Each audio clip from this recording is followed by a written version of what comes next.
హైదరాబాద్లో విద్యుత్ ఆర్టిసన్ కార్మికులు శాశ్వత ఉద్యోగాల కోసం నిరసన చేపట్టారు.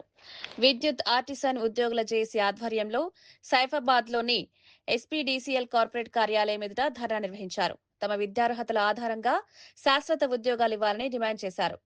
ఏపీ ఎస్ఈబీ సర్వీస్ రూల్స్ అమలు చేయాలని కోరారు. పెద్ద సంఖ్యలో కార్మికులు పాల్గొనడంతో ట్రాఫిక్ సమస్యలు తలెత్తాయి. పరిస్థితిని అదుపులో ఉంచేందుకు పోలీసులు సచివాలయం నుండి మింట్ కాంపౌండ్ వరకు రోడ్డును మూసివేశారు. నిరసనలో పాల్గొన్న కార్మికులు తమ సమస్యలను పరిష్కరించాలని ప్రభుత్వాన్ని డిమాండ్ చేశారు.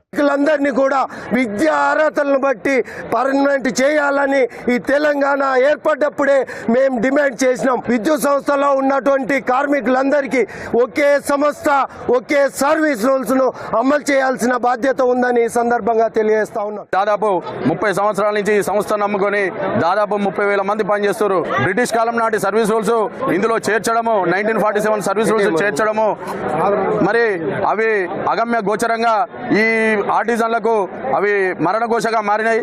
అందుకే మేము ఏమంటున్నామంటే ఈ జేఏసీ పక్షాన ఖచ్చితంగా ఈ 20,000 మందికి స్టాండింగ్ ఆర్డర్స్ రద్దు చేసి మరి ఏవైతే existing service rules APSEB service rules ఉన్నాయో ఆ రూల్స్ మాత్రం ఖచ్చితంగా అమలు చేయాల్సిందే. వీటిని అమలు చేయని పక్షాన మేము ఖచ్చితంగా రాబోయే కాలంలో సమ్మెకైనా సిద్ధమని మేము హెచ్చరిస్తా ఉన్నాం.